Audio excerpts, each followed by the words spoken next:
With the exception of Pope John Paul II, probably the most famous export from Poland is Andrzej Sapkowski's Witcher universe, taking place in a fictional medieval world inspired by Slavic folklore and starring a monster hunter who goes by Geralt of Rivia.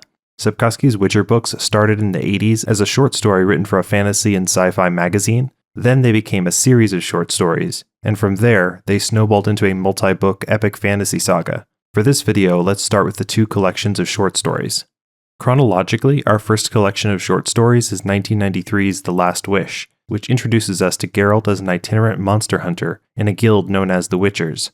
The Witchers undergo oftentimes lethal chemical and magical experiments as children at Kaer Morhen, and the survivors gain extended life, training in basic spells, 2 swords for monster slaying, 1 silver and 1 iron, and a hardier constitution which can take special potions for monster fighting without dying from the potions. But Witchers end up looking really weird, particularly Geralt, and people are generally scared of them. After opening the book by narrowly avoiding execution, Geralt of Rivia takes a contract to lift a curse from a monster called a Striga, who happens to be King Foltest of Temeria's daughter, Ada. Foltest is offering a kingly reward for the one who can cure Ada, but everyone who tries fails, and the Striga kills like 50 people a year.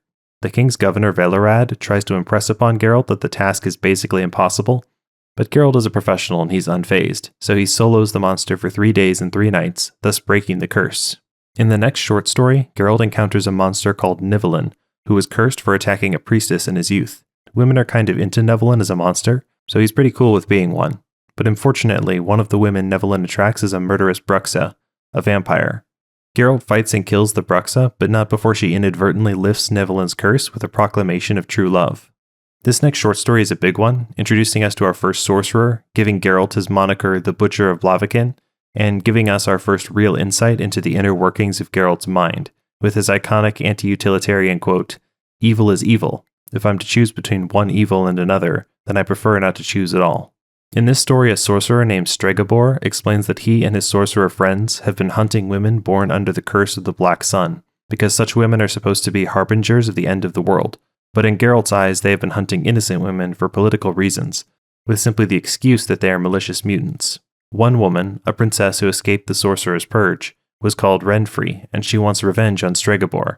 Stregobor wants to hire Geralt to kill Renfri, and Renfri wants Geralt to kill Stregobor, and Geralt wants everyone to leave him alone. But when Renfri and her allies threaten the town of Blaviken, Geralt kills them rather than let the town suffer.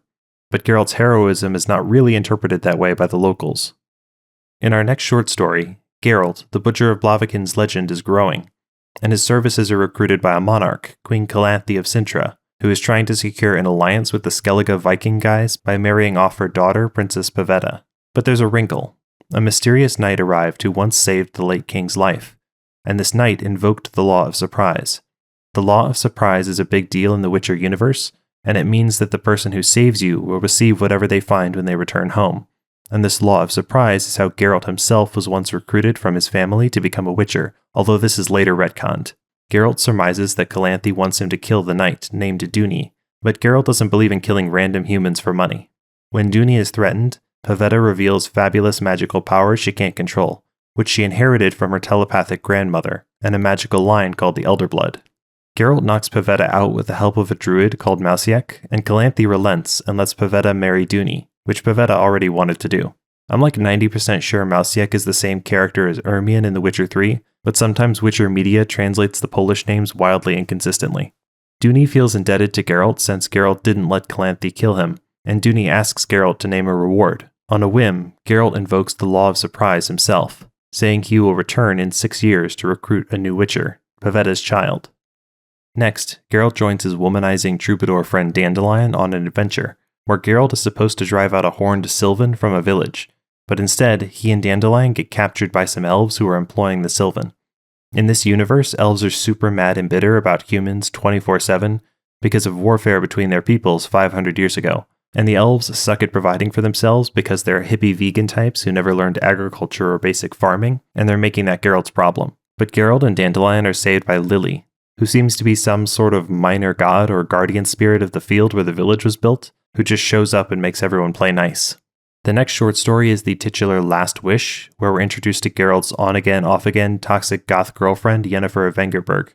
In The Last Wish, Geralt meets Yennefer for the first time while on another adventure with Dandelion, After Dandelion runs afoul of a djinn while on a fishing trip with Geralt, Geralt needs a sorceress to save Dandelion, and he hits up Yennefer, a loner who avoids interacting with other sorcerers, but who's nonetheless very successful and sought after by important people. Yennefer agrees to help, but she's clearly just after the djinn so it can grant her a wish. Geralt starts mentally critiquing Yennefer and noting how sorceresses are usually not very naturally attractive. This is because most sorceresses are women who weren't pretty enough to find anyone to marry them, and they smooth over their physical blemishes with magic. But Geralt's critiques betray that he's kind of smitten with Yennefer. However, Yennefer is kind of the worst, so she mind controls Geralt to take revenge on random people around town who annoyed her, which lands Geralt in prison. Yennefer does save Dandelion, but gets him to use up all of his wishes.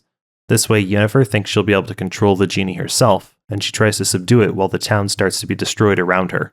Geralt tries to rescue Yennefer, who's not too interested in being rescued, particularly once it becomes clear that Geralt is the new master of the genie and not Yennefer. The enamored Geralt uses his last wish to tie his destiny to Yennefer, saving her from being killed by the genie. Like most sorceresses, Yennefer is infertile, and wanted to use the genie to restore her ability to have children, but no such luck.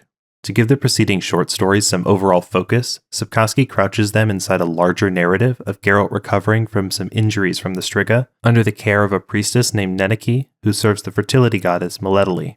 Neniki wants Geralt to undergo a trance, but the agnostic Geralt isn't having it, mostly because he already knows what his future holds, which is blood and death. Adding some much-needed levity, Geralt's friend Dandelion drops by, and Geralt whinges to him about how there are fewer monsters to slay these days. Dandelion says to go south since there are lots of monsters there, but Geralt's not into the idea because the south doesn't have the infrastructure to make money worth spending, which is a comment that seems to make no sense with the continuity of the later books where the south seems to be way fancier than the north, but Sapkowski seems to be mostly making this up as he goes along.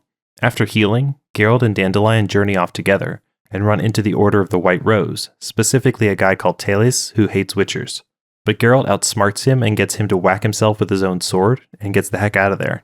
The next group of short stories is The Sword of Destiny, again confusingly using the name of one of the short stories to also refer to the whole volume of short stories. Most of the short stories start with a cold open where Geralt is dealing with somebody's monster problem, and in the bounds of reason, we start out with Geralt slaying a basilisk for some ungrateful villagers, meeting a guy called Borch who seems really interested in Geralt, and getting roped into fighting a fabled gold dragon by a motley crew of randos. Most of these characters don't really matter for the wider story, so I won't say all of their names, but this is the first appearance of Yarpen Sigrin the dwarf, and the reappearance of Yennefer, 4 years after Geralt and her first met.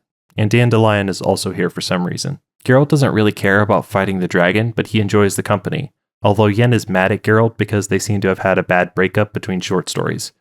The ragtag team go up a mountain to fight the dragon, but the very real golden dragon has the power to change their shape, so the dragon is actually Borch, and he pieces out after revealing himself. Yen wanted the golden dragon to trade for a cure to her infertility, so she doesn't get her cure, but she does reconcile with Geralt. In a shard of ice, Geralt is back together with Yen, who as usual is treating him like garbage. They're making an extended stay in a city called Ad Ginvak, or Shard of Ice, which Geralt is not too happy about because he prefers to be on the road. Yen spends this short story toying with Geralt and Istrid, another sorcerer, in a love triangle of her own making, to the point that Geralt and Istrid try to fight each other to the death, and Istrid needles Geralt about how witchers have dead-end emotions due to their mutations. In the end, Istrid and Geralt give up and just part ways, with Yen absconding somewhere new and leaving them both in the dust. In our next adventure, Geralt comes across Dandelion getting chewed out by his latest jilted lover in the city of Novigrad, the greatest city in the Witcher universe. While hanging out with Dandelion, Geralt catches a thief who's a Doppler or shape-changer named Dudu. After a showdown where Dudu briefly becomes Geralt, they decide to just part ways peaceably, as well as settling things with the guy Dudu stole from. In A Little Sacrifice, our monster cold open is Geralt unsuccessfully trying to broker a marriage by translating between mermaid and human speech for a lovesick duke. After things go south, Geralt and Dandelion are invited to a wedding where Dandelion is supposed to team up with a female bard named Essie, an old acquaintance of his. Essie is in love with Geralt, while Geralt is kind of indifferent to her as just a pretty girl at a party, while he tries to take his mind off of Yennefer. After some awkward interactions, they part ways, and the book says Essie later died of smallpox off-screen. The story feels very random, and I guess it's just supposed to show that Geralt has limits on his own womanizing tendencies, and that he's very hung up on Yennefer, which he really shouldn't be because she sucks and actively sabotages Geralt's life whenever she interacts with him. I feel like by this point it should be clear that Geralt and Yennefer are not good together, and they make each other unhappy, which is more than just me overreading the subtext, since characters in the story literally say this directly to Geralt. But Sapkowski loves his doomed lovers thing, so he keeps forcing them to interact for the rest of the series. Now for the short story that's also the name of the book, Sword of Destiny. This one takes place in the Broccoland Forest, where the Dryads live, and they don't much like humans. In the forest, Geralt runs into a little lost princess called Ciri, who ran away from an arranged marriage she wasn't too fond of. As it happens, Ciri is the daughter of Duny, to whom Geralt invoked the Law of Surprise. And since Ciri's parents have died, Geralt should, and eventually will, become Ciri's foster father. But Lady Ethne of the Broccoland Forest doesn't want to let Ciri go, because she's low on Dryads, and she can turn ordinary girls into half-Dryads in a pinch. Ethne is convinced to let Ciri go after she rejects the waters of Broccoland, which should have started the process of turning her into a Dryad. And Ciri says she wants to follow her destiny and go with Geralt. Ciri inherited magical powers as a child of the Elder Blood, and she leads Geralt and herself out of the forest. Then Geralt and Ciri meet up with the druid Mousiek from the other story, who tells Geralt what literally everyone tells Geralt, which is that Ciri and he are united by destiny. Geralt doesn't believe in destiny and thinks fate is hogwash, and he leaves the distraught Ciri with Mousiek, who takes Ciri back to Sintra. Something More is the last short story, and it kind of pulls everything together so the main storyline can get going, and the short stories can stop. After helping a guy called Yurga get his cart out of the mud, Geralt is injured and dreams of previous adventures, like another one-off interaction with Yennefer. More importantly, he dreams of a time when he once renounced his claim on Ciri to Queen Calanthe, when Ciri was 6 years old. And flashback Geralt lore dumps to Calanthe about his feelings on the trials of the grasses, and becoming a witcher. Geralt also reveals that he knows who his mother is, and that she's a sorceress who unexpectedly had a child. Geralt then awakens with the sorceress healing his wounds. Can you guess which one? Geralt's mother, Vicenna, like all sorceresses, is of an unknown age because she uses magic to make herself look young. Geralt says some bitter things to his mom, and also drops the tidbit that even though he calls himself Geralt of Rivia, he's just imitating a Rivian accent so he has some place to tell people that he's from, because Geralt has no real people. After Vicenna leaves and Geralt has recovered somewhat, he visits a local monument celebrating 14 sorcerers who died defending Yurga's home. Except at least 2 of them, Yennefer and Triss Merigold, are super alive. At that moment, the literal embodiment of Destiny herself appears to Geralt to tell him to get with the program and let the story happen, and to stop being afraid of Destiny. Then to cliffhanger for the start of the next story, Dandelion shows up to tell Geralt that the armies of Nilfgaard from the south are invading the northern lands. Geralt hears that Sintra has been destroyed, but when he runs across an escaping Ciri, he finally accepts her as his own. I was originally going to make this one big Witcher video for the short stories plus the mainline books, but that was going to be way too long. So if this is the future and I've made the video already, click here to watch the next one.